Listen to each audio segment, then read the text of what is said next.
Alright guys, willchillhoyt coming to another video. Sorry I haven't posted in a while.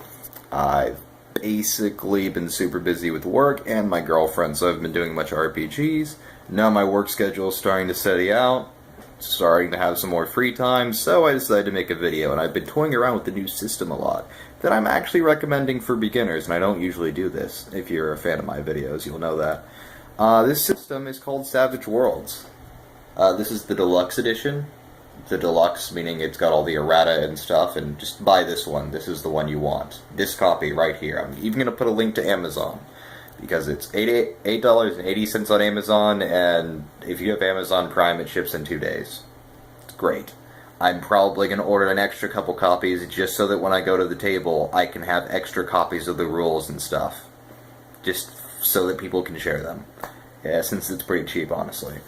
Anyways, all in all, character creation, once you know what you're doing, generally speaking, can take maybe 5 minutes, which is something that's pretty cool. And you can still have a decent idea of the background. For me, most of the problem with character creation is just picking out stuff, because I honestly end up flipping all over the book just to find the kind of crap I want. Even though the gear's all in one section, it's like, what trait do I, what edge do I want? Does the edge go with this type of thing? You know.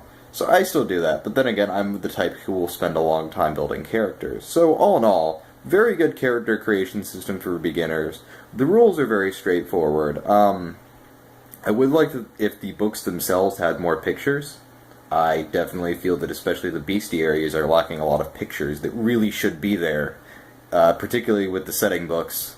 This system is designed to work with any genre, however, and this core book right here has rules with everything from automatic fire to fighting on horseback and in cars, and actual flying rules and chase rules from that can cover everything from a couple knights and bandits to starship fleets. At the end of this video, I'm also going to recommend products to go with it, but continuing on. The power system is pretty straightforward, and I'm not really that into magic systems in RPGs, to be honest. I usually find it to be clunky, cumbersome, and overly complicated. This one, I feel, does a pretty good job, even though this system doesn't use classes.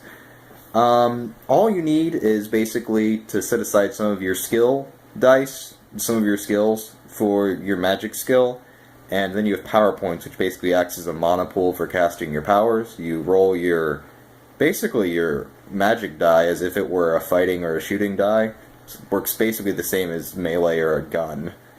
And then you pretty much add trappings to it. So for example, bolt, meaning like a little missile, like projectile spell. You can add acid to it and make it an acid bolt. You can add darkness, maybe even make it a little skull.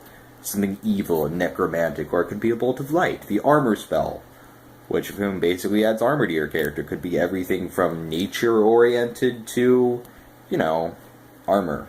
Like, it could be light, it could be fire, it could be a lot of things. And these trappings do add special effects when you get a raise. A raise is where you beat your target number by 4 or more. It's pretty simple. If you ace, which is basically if you roll a d6 and you roll the highest, which would be a 6, you keep rolling until you roll not the highest. So you can get some pretty insane damage values. To hit someone in melee, it's a fixed number known as their parry. To hit someone at range is a fixed number, basically their size, unless there's weird modifiers like them having dodge or some sort of Neo-like abilities. I'm very disappointed with the professional edges. The professional edges, basically, it's supposed to be like you're super good in a certain field or thing, like being an assassin or MacGyver or, you know, an acrobat or something equivalent, or being an adept, meaning you're good at martial arts and, you know, sort of divine spellcasting. Which is very interesting in and of itself, but at the same time, it's kind of obvious that the prereqs for these types of abilities were very obviously designed to give structure to the class, as if it were a class, but they really don't. And I feel that requiring this, and then on top of that asking for, basically you gotta have a specific build already, basically assassins, is saying, mechanically, assassins should be built like this. I'm gonna use the actual assassin edge right here. You need to be a novice, which is the starter rank, so you can actually take this at character creation. Agility D8, climbing D6, fighting D6, stealth D8. Alright, that's not bad. All that basically says is that you need to be agile, you need to be a decent fighter, you need to know how to sneak around a lot, and you need to know how to climb. But all it does is you're a trained killer, flavor text. If they can properly approach their prey, meaning pass a stealth roll, assassins add +2 to any damage roll when they strike their foe unawares, even with a ranged attack. So all being an assassin means is that when they don't know you're there, you get +2 damage.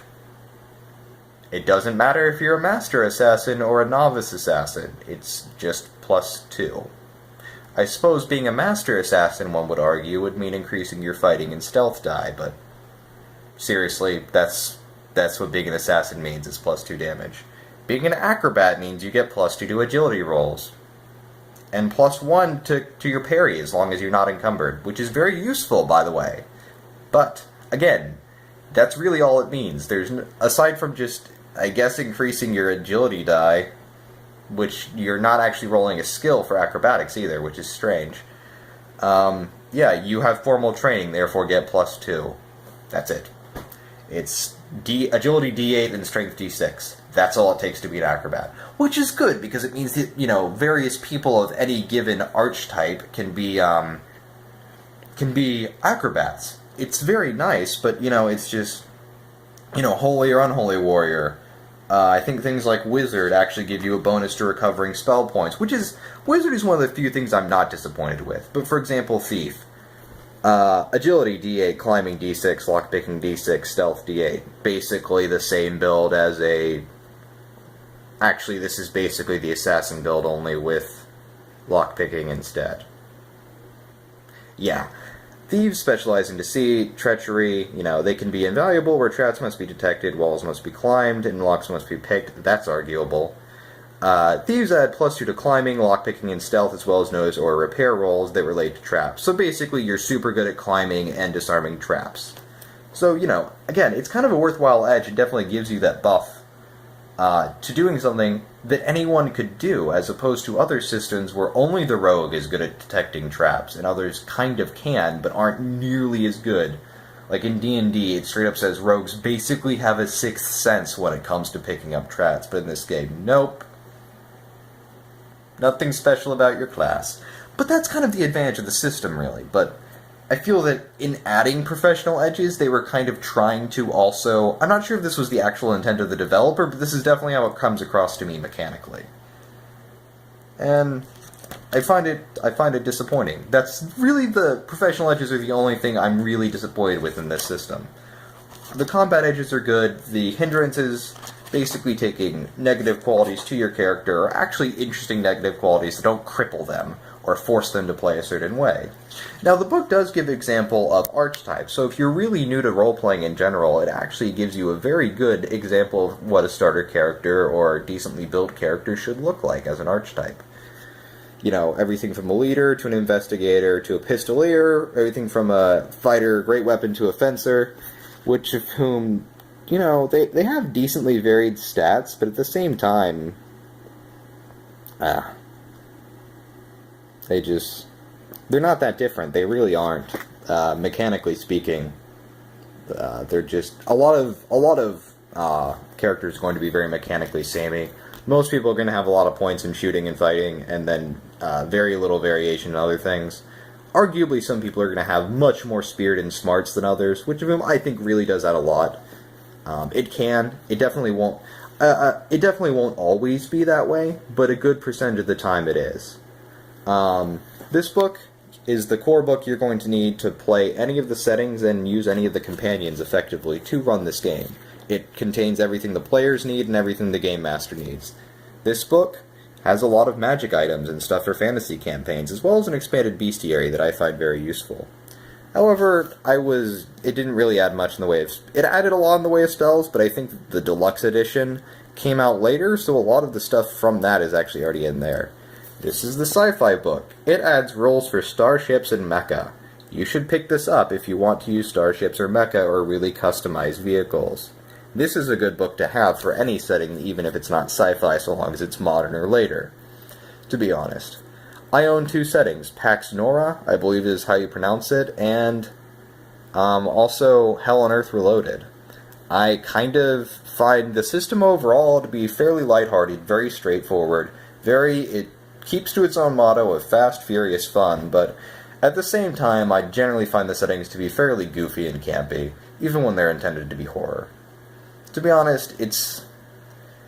in adding so much versatility and that one skill can mean so many different things, they give up a lot of other things that are very specific to a genre or a setting. And while certain setting books do go good ways to correct this, it's sort of the system itself. You can't really stray too far from it and it still be SavageWorlds. So it's a very interesting sort of dance the developers do, the system does with its settings. Personally, I feel that I can run this for any setting I want to, be it sci-fi or fantasy, or even modern or something else. I feel it's a very strong system, and I feel it's something that I will introduce to new players consistently.